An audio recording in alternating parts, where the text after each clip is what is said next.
பெண் என்றால் யார்?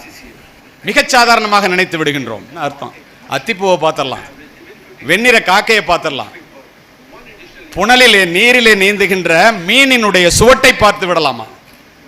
பெரிய ஞானியால கூட முடியாதான். கடவுளுக்கும் தெரியுமா என்னன்னு தெரியாதான். எது மனைவியினுடைய மனம்னா, பெண்களினுடைய மனம்னா. ஒரு மனைவி எப்படி இருக்கணும்னு சொன்னா, அன்னை தயையும் அடியாள் பணியும்,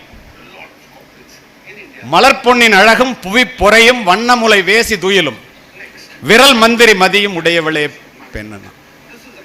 அது எப்படி இருக்கணும்? வீட்டில் ஒரு நல்ல மனைவி வீட்டில் இருந்தால் இல்லாததே இல்லை. அவளே கெட்ட மனைவியாக இருந்துட்டா அப்படின்னு சொன்னால் புலி அடைஞ்சிருக்கிற குகையாக மாறிடும். இதெல்லாம் ஏன் சொல்கிறேன்னா, கணவன் மனைவி உறவிலே ஏற்படுகின்ற விரிசல் மிகப்பெரிய நாளுக்கு நாள் ஆயிரக்கணக்கான வழக்குகள் நீதிமன்றத்தில் பிரிவதற்காக, சேருவதற்காக அல்ல.